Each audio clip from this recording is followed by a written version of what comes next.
Canal 9, Bio Bio Televisión, junto a Universidad Católica de la Santísima Concepción y Arzobispado de Concepción, presentan Diálogo.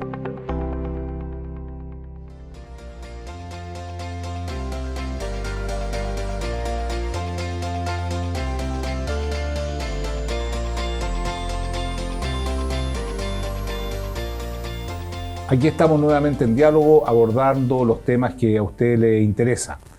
Esta vez tenemos dos invitados realmente extraordinarios que nos pueden iluminar mucho en lo que se refiere a la salud en Chile. Quisiera presentar al doctor Jaime Tapia. Él es vicepresidente del Colegio Regional Concepción de Médicos y además es el jefe de servicio de pediatría del Hospital Regional. Y también al doctor Ricardo Godoy, presidente del Colegio Regional Concepción de Químicos, Farmacéuticos y Bioquímicos y además decano de la Facultad de Química Farmacéutica de la Universidad de Concepción. Le agradezco mucho que estén aquí con nosotros y yo quisiera partir con usted, doctor Tapia, en su experiencia como pediatra, viendo un Chile global, considerando que el todo es más que las partes. ¿Cuál es su diagnóstico de la salud en Chile y dónde habría que poner el foco para superar las deficiencias que tenemos? Yo creo que cuando se analiza en el contexto latinoamericano, la salud chilena es muy buena. Y cuando se analiza en el contexto europeo de la OECD y con los principales países desarrollados, estamos en un ranking en la mitad. Yeah.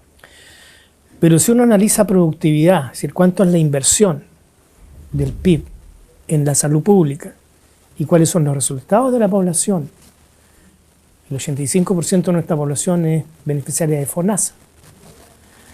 Los resultados son sorprendentemente buenos. Somos un país con una altísima productividad, una altísima eficiencia. Es decir, con poco hacemos mucho.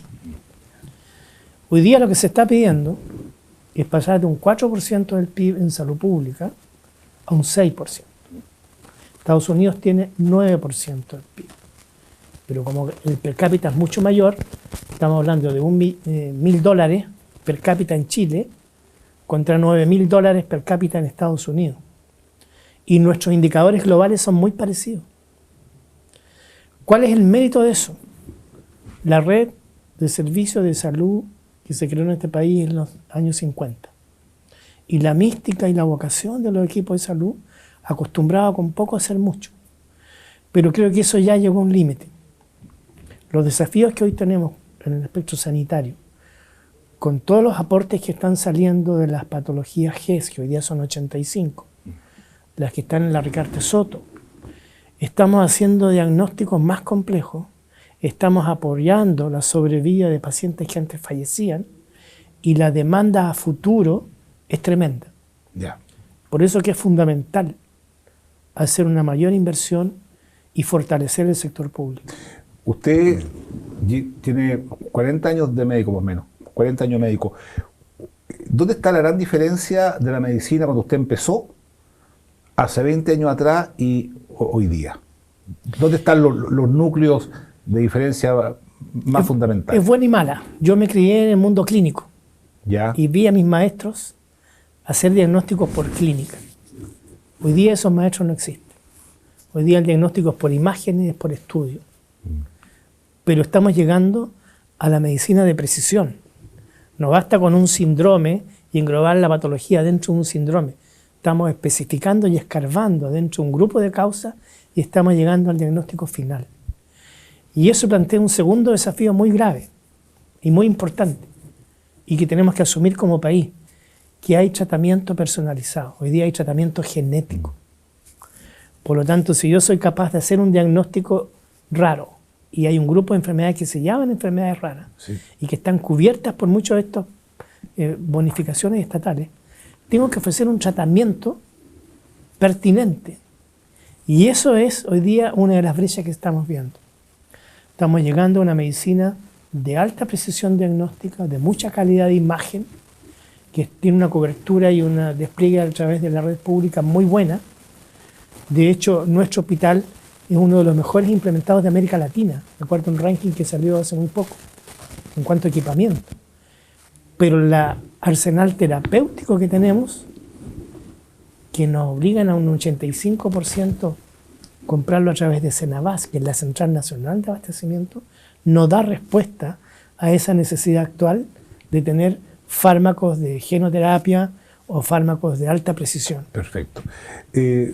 Doctor Godoy, bueno, usted es profesor de los futuros químicos farmacéuticos y siempre lo terapéutico en el ámbito de los fármacos está en boga, ¿eh?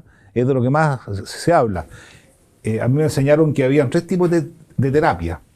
La terapia a través de la palabra, la terapia oral, a través de la cirugía y a través de los fármacos. ¿Cómo ve usted la situación de los fármacos en Chile en este momento? Sí, bueno, nosotros coincidimos también con lo que expresó el doctor Tapia respecto al diagnóstico de la salud en general en Chile, de cómo está el sistema sanitario. Y cómo lo vemos nosotros. La verdad es que en estos momentos sentimos que el foco está precisamente mal enfocado, si lo podemos decir de alguna forma, en apuntar hacia el gasto de bolsillo.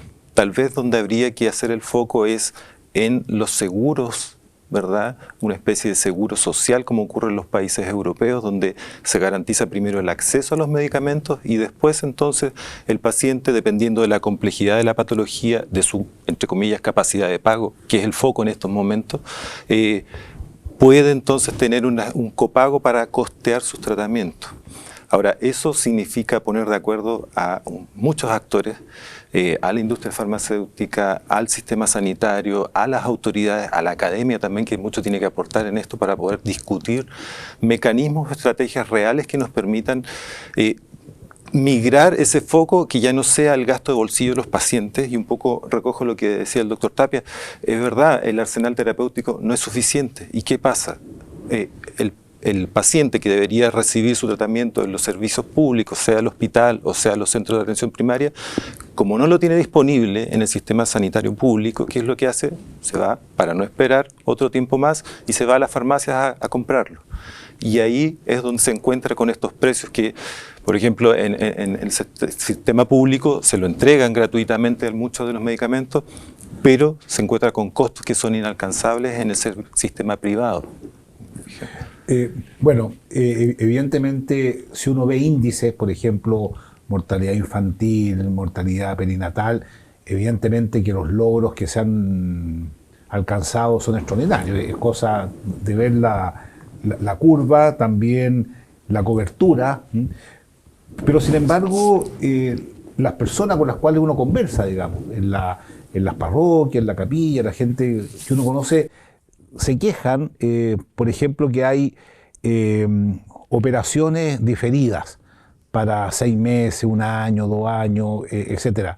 Y también se quejan de las horas de espera, por ejemplo, en los consultorios, sobre todo en la urgencia, donde en el fondo se produce estos valores macro médicos que son positivos, eso no lo niega nadie. Si uno empieza a considerar, por ejemplo, la red de agua hace 60 años no es la que hay ahora, la electricidad, el alcantarillado, etcétera, pero ¿dónde se produce, en su opinión, esa diferencia entre lo macro y los casos de personas que sienten que no tienen acceso a la salud en su vida real, digamos, en su experiencia? Bueno, en Chile existe un modelo mixto. Un 85% de la población se ve en seguro público a través de FONASA y un 15% en la red privada. Y el sistema público se basa en una programación por recurso, no por demanda.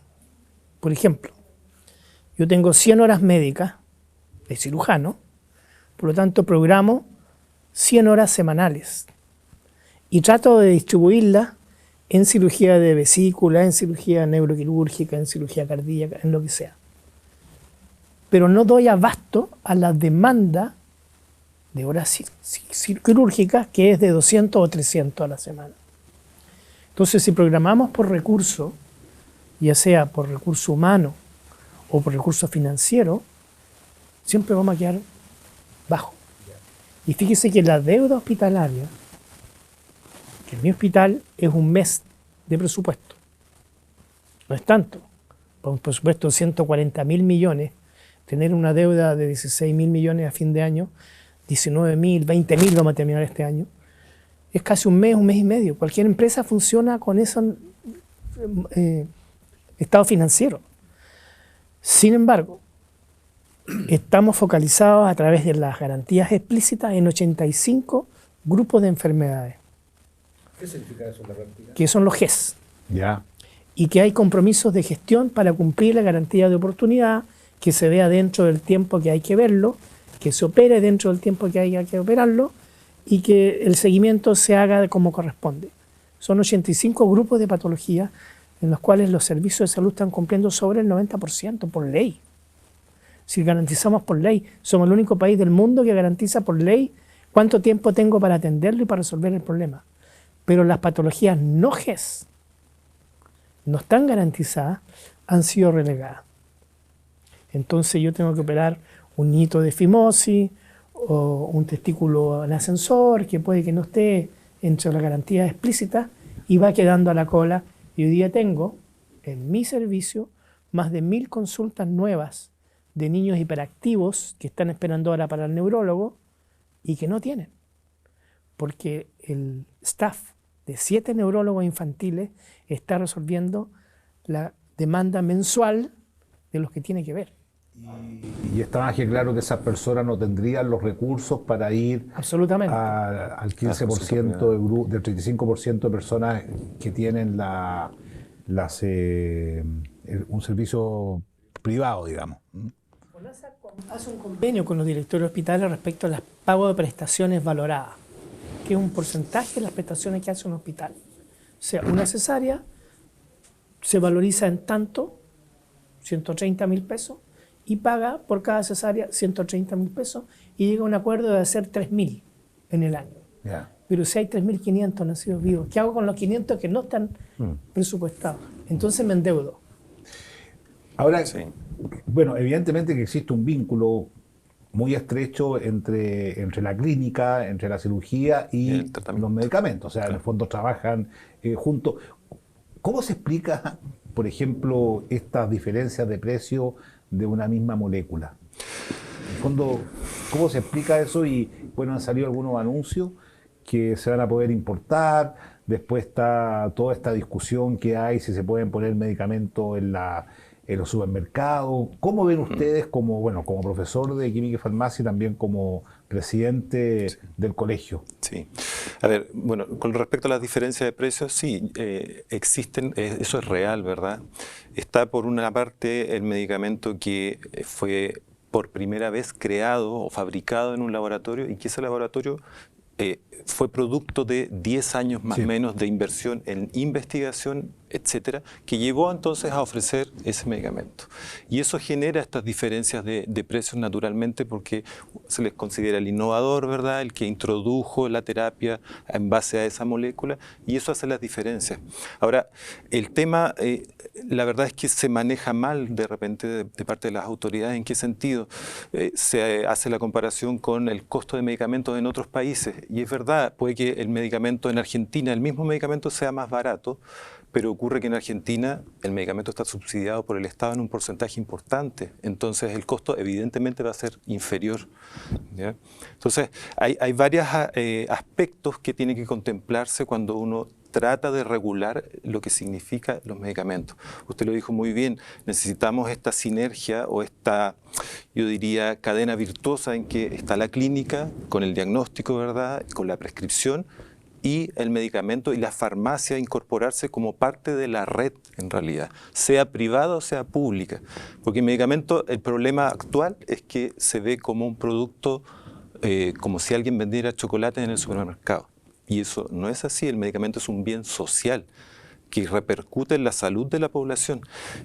Y respecto a la venta de medicamentos en supermercados, la verdad es que nosotros como gremio en general y también en la facultad, desde el punto de vista de la academia y de los formadores de nuevos profesionales, nosotros por supuesto que no estamos de acuerdo. Y no es simplemente un tema de defender la profesión o defender la formación que estamos entregando. Tiene que ver con un tema sanitario. Las estadísticas de automedicación en Chile y en otros países que implementaron esta medida se dispararon en cuanto a la cantidad de intoxicaciones. Hace un mes y medio aproximadamente, el CITUC, Centro de Información Toxicológica de la Pontificia Universidad Católica, evacuó su informe, ¿verdad?, con respecto a la incidencia de intoxicaciones e incluso intentos suicidas en los jóvenes, y eran todos por medicamentos vendidos OTC, los que son de venta libre, que son precisamente los que se quiere colocar en góndolas en supermercados. Y más aún, y con eso cierro un poco, es que esos medicamentos precisamente no son los más caros del arsenal terapéutico.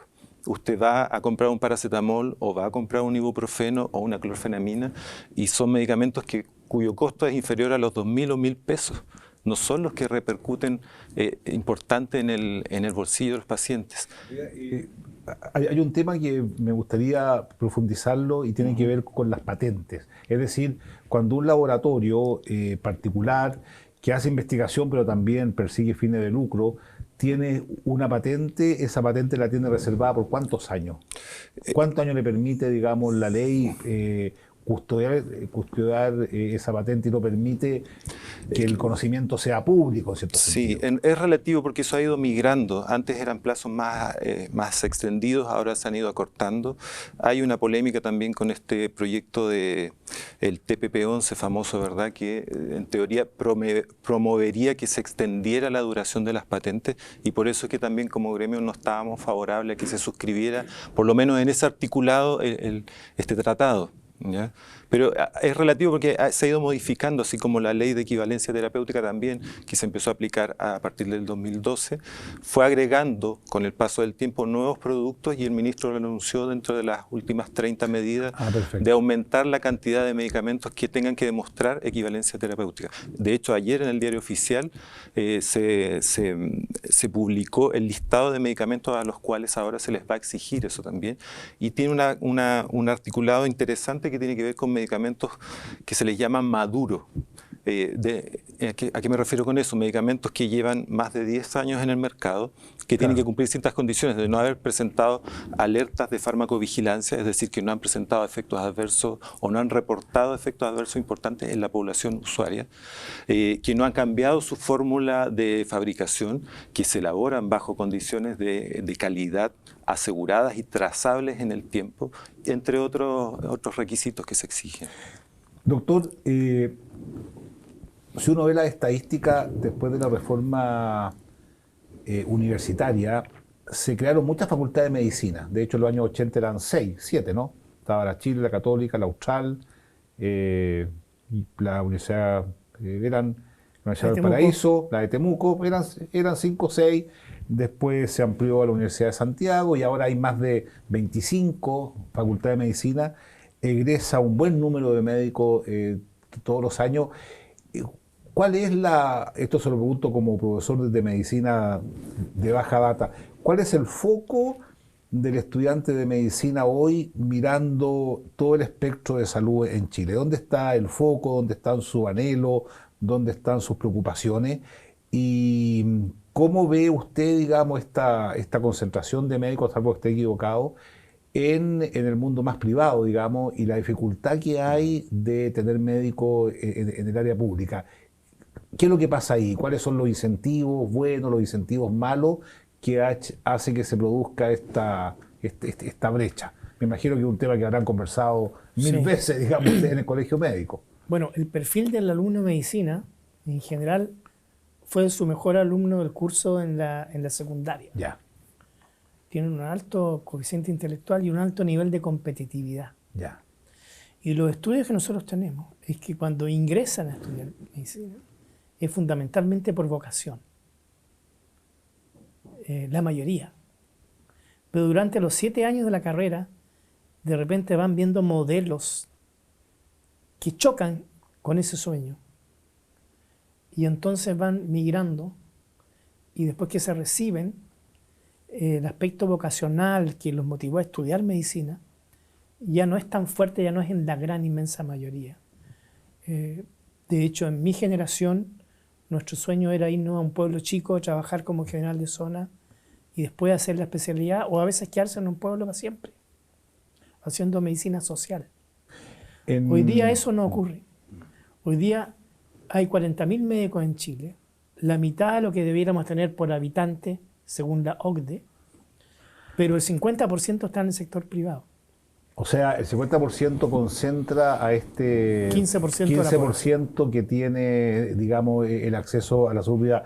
Y en el ámbito de química farmacéutica, vamos a terminar con esta pregunta para la segunda parte, y creo que la pregunta es, ¿qué pasó? Yo creo que ese es el análisis que hay que hacer, que ya más bien de tipo filosófico, digamos. Entre los alumnos de ustedes, ¿cuál es el foco? Y también es una carrera que se ha ampliado bastante, ¿no? Sí, en este momento son 14 sedes o subsedes de universidades o instituciones de educación superior que ofrecen la carrera de química y farmacia. ¿Hace 20 años atrás cuánto eran? ¿30 años atrás? 9, incluso menos, yo creo que muchas menos. Antes, recordar un poco la misma carrera de farmacia en la Universidad de Concepción, teníamos que hasta el año 75 ir a la Universidad de Chile para rendir el examen de título y recibir el título. Hasta el 79. 79, claro. Pero sí, también es esencialmente por vocación. El tema fue que, claro, hace algunos años atrás cambió el mercado farmacéutico. No me gusta nombrarlo como mercado farmacéutico, pero así es como lo conoce el común de la gente. Lamentablemente. Cambió el mercado farmacéutico con la introducción de estas grandes empresas que tienen y concentran la mayoría del mercado. Antes existía una ley que se llamaba Ley del Circuito, donde 2 establecimientos de farmacia no podían estar a menos de 400 metros de distancia. Y eso regulaba, eso regulaba el tema de la propiedad de la farmacia. Se propiciaba también que fuesen de propiedad de profesionales químicos farmacéuticos. Y yo quisiera ahí comentarle, para graficar un poco esto, aquellos que son farmacéuticos de farmacia independiente cumplen un rol de atención primaria. El doctor me podrá corregir, porque ¿qué pasa? Las personas, en vez de ir al hospital y tener que hacer la cola, ¿verdad?, o esperar que les den la hora para un tiempo más, van y consultan en la farmacia. El farmacéutico no es un profesional que esté capacitado para prescribir, pero sí puede sugerir medicamentos, o puede sugerir derivar a algún tipo de especialista en base a alguna patología o sintomatología que hemos estudiado y nos hemos formado para eso. Entonces, esa es una labor que incluso la hace porque es parte de su profesión, ¿verdad?, que no tiene una remuneración especial, pero que la hace y permite de esta descongestión que señalo de los centros hospitalarios. Un hombre de confianza, Exacto. Bueno, lamentablemente se nos acabó la primera parte del programa, realmente interesante, iluminador lo que estamos conversando. Vamos a una pausa, escríbanos a @pediálogo. Nos importa mucho su opinión, porque todos estos temas surgen del interés que ustedes tienen, y estamos siempre prestos a formar cultura, a generar diálogo. Una pausa y volvemos.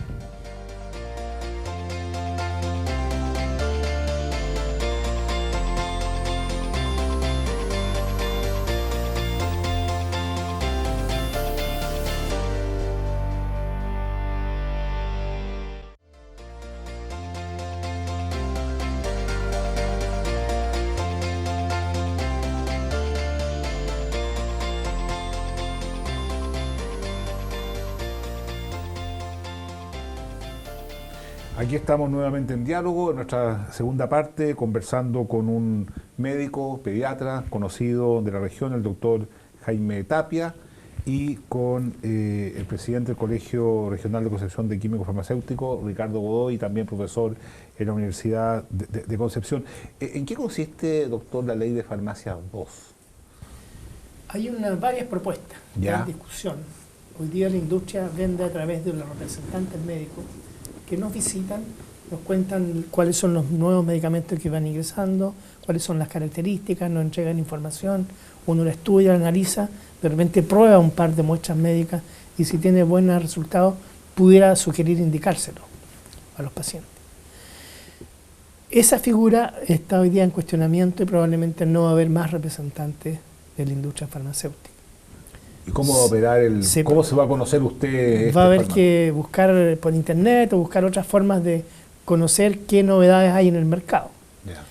Pero lo segundo y lo más importante es que permite que se cambie la receta médica. La receta médica es parte del arte médico. Sí, claro. Y por lo tanto, si uno indica un remedio para bajar el colesterol o para controlar la presión arterial, es en base a la experiencia, a lo que sabe, para ese paciente cuál es el mejor fármaco. Y a lo mejor eso tiene una marca comercial. ¿Puede pasar eso? Dentro de la molécula, por ejemplo, salbutamol, hay en el mercado 10 salbutamoles distintos.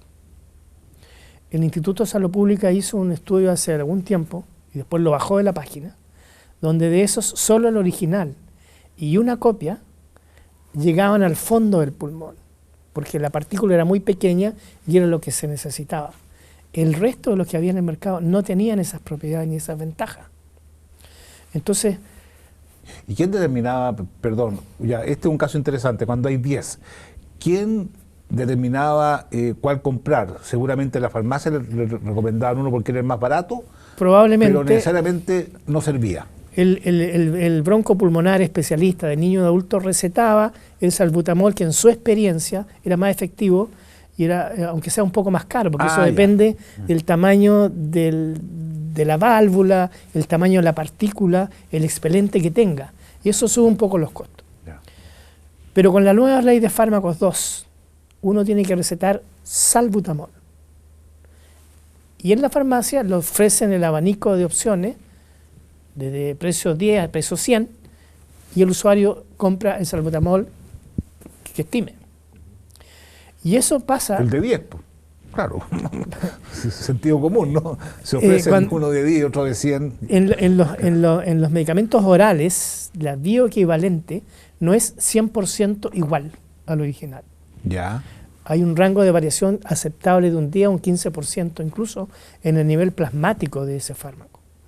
Entonces, cuando estamos tratando casos de alta precisión, como un rechazo de trasplante, por ejemplo, un paciente que ha sido trasplantado y que está en tratamiento para evitar el rechazo con el original, y uno lo cambia a la copia, que es bioequivalente, no es exactamente la misma molécula ni los mismos excipientes.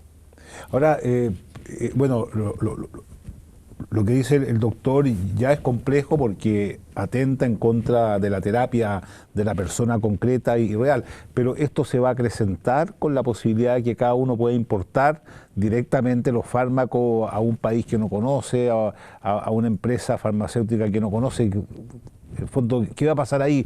¿Quién va a regular de qué se sirve?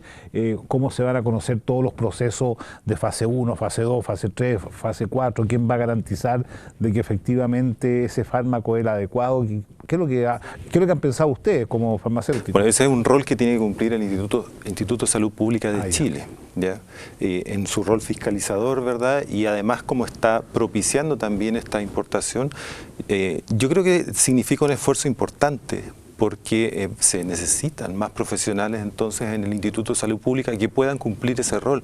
Y en la actualidad, si lo pensamos y analizamos un poco el modelo de cómo funciona el ISP, tiene una sede en Santiago y actúa a través de las regiones en las Ceremis, en las Secretarías Regionales Ministeriales de Salud, que además de ver el tema de medicamentos, tienen que ver tema alimentos, temas falsificación, supermercados, etcétera. Entonces, la verdad es que si se va a propiciar esa medida, nosotros creemos que tiene que ir acompañada de el recurso humano calificado necesario para llevar a cabo las evaluaciones que aseguren, como lo decía el doctor, de que un medicamento adquirido o importado en otro país va a tener las especificaciones de calidad y la equivalencia terapéutica que se necesita para tratar a ese paciente. Ahora, desde el punto de vista del sentido común, yo de esto la verdad que no sé nada, pero imagínense que hayan en Chile 10 tipos de medicamento para una molécula. Si lo multiplicamos por la cantidad de enfermedades, ya es una gran cantidad de medicamentos. Y si uno lo ve esto en países que tienen millones de habitantes, deben haber cientos de empresas.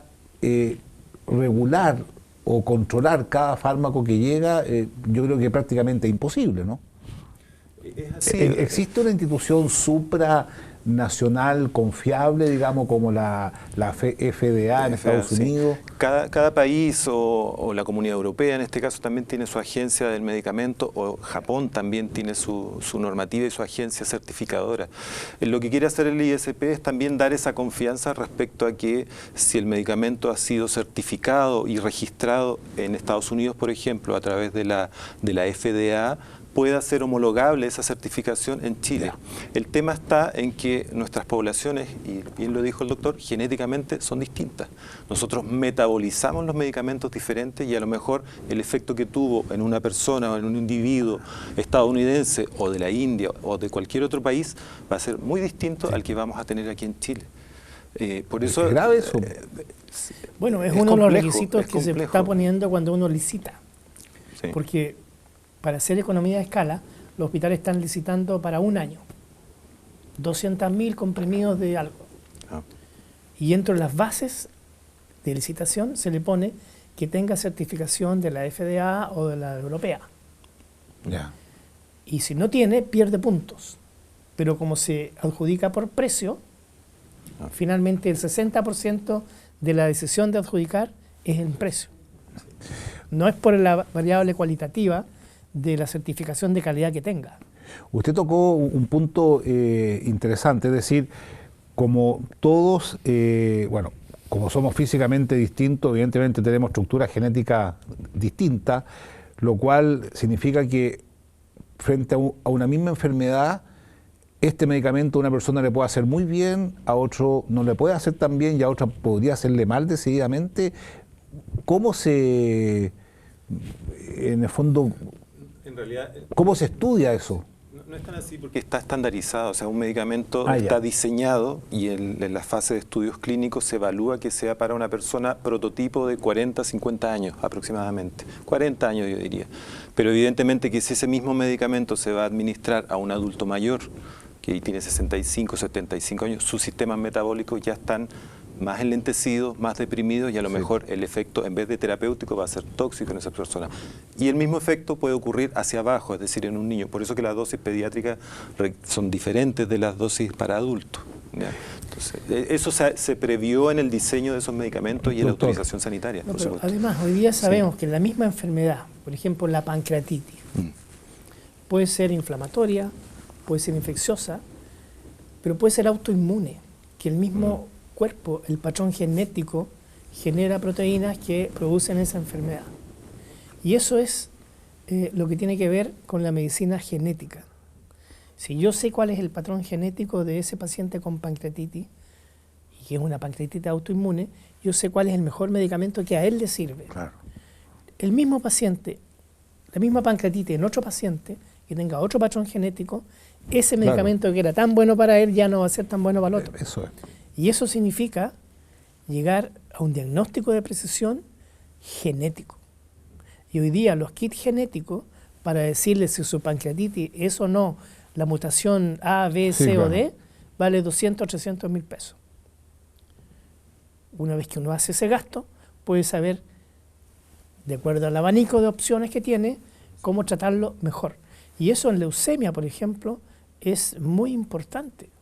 Los tratamientos de leucemia, hoy día que tienen una sobrevida de 80%, pero hay leucemias con mala respuesta terapéutica al tratamiento estándar, pero que sí responden mucho mejor a tratamientos nuevos e innovadores, donde entramos a ver la relación costo-beneficio. ¿Un número importante de chilenos tienen acceso a este tipo de análisis genético o está restringido Muy todavía a un grupo de personas? Nosotros en el hospital tenemos pedido hace 4 meses el estudio, está autorizado, pero por una situación financiera no se ha podido hacer. Ya.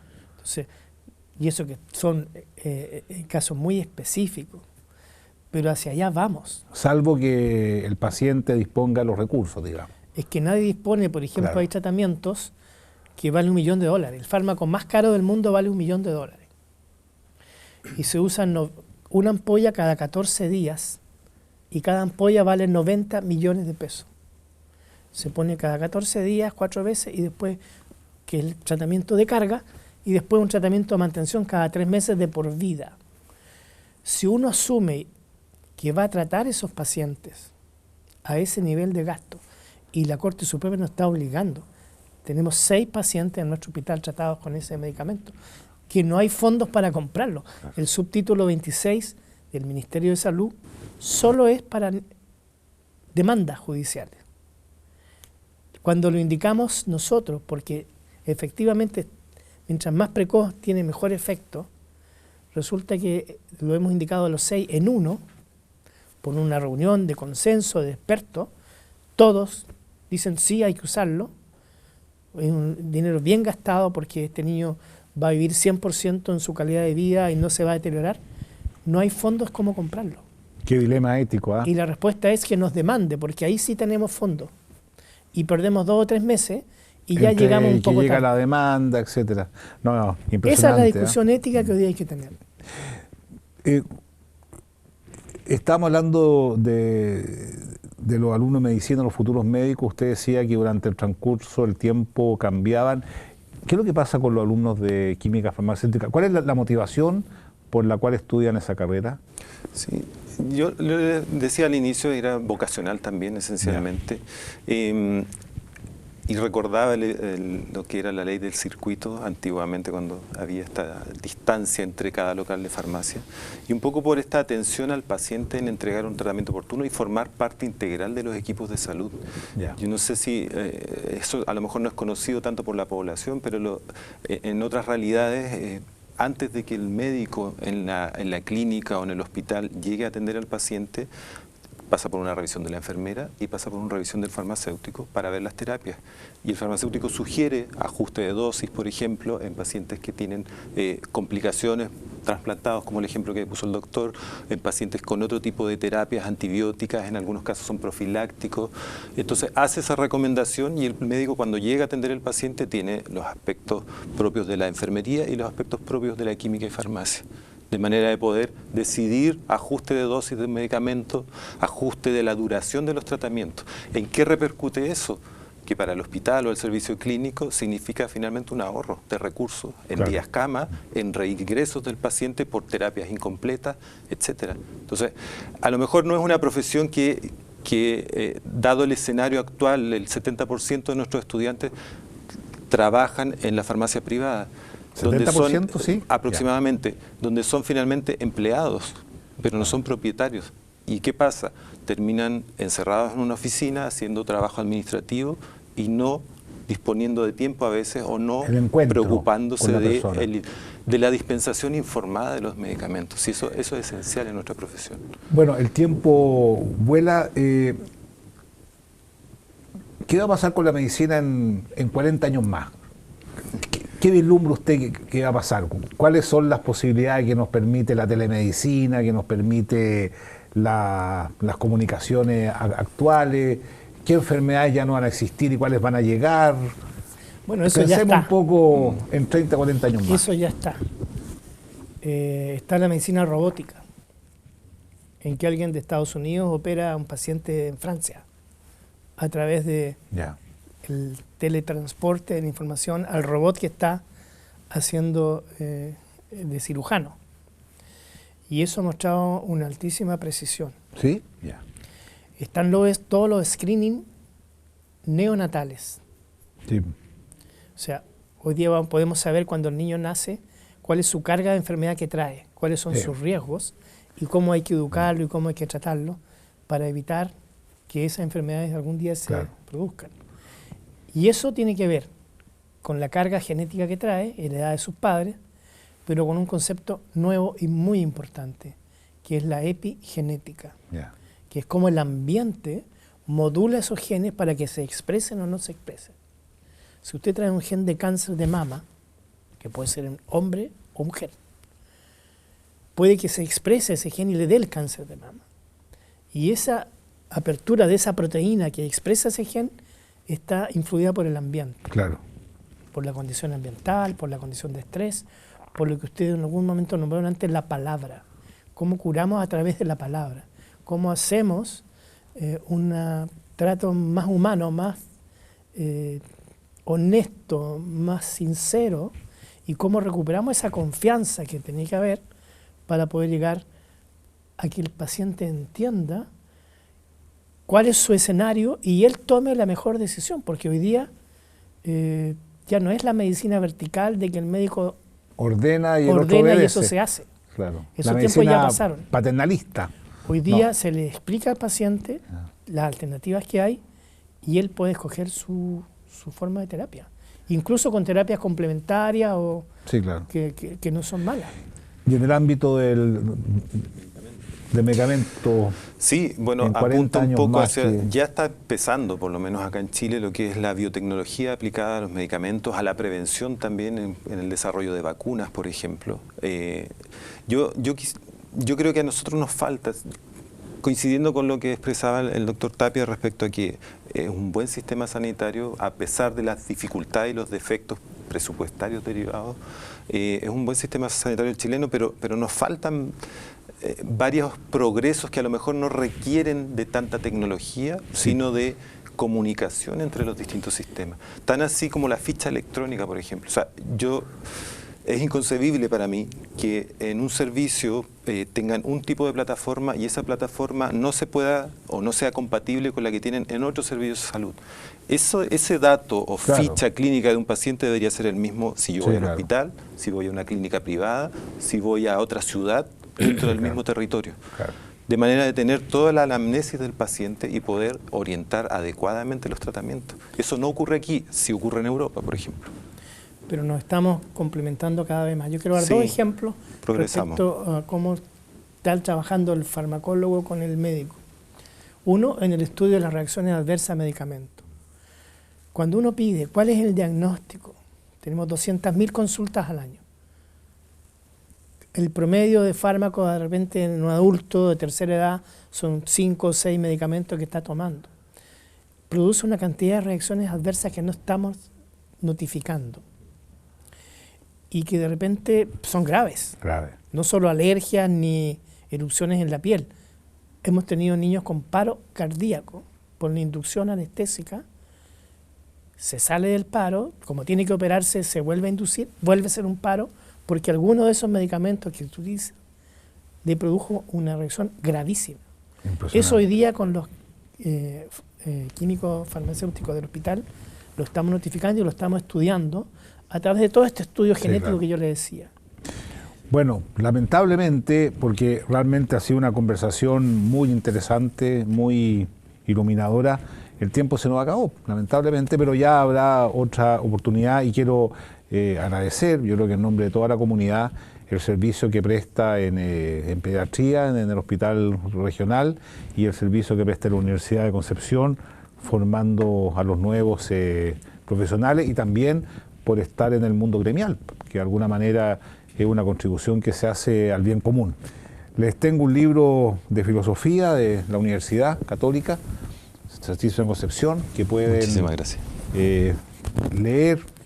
No nos olvidemos que la filosofía es una muy buena compañera de ruta, una muy buena madre también, que nos enseña, nos ayuda a encontrar los fundamentos. Quisiera agradecer la oportunidad de estar nuevamente con ustedes y hasta muy pronto. Y escríbanos a @pediálogo porque este es su programa de cultura. Muchas gracias.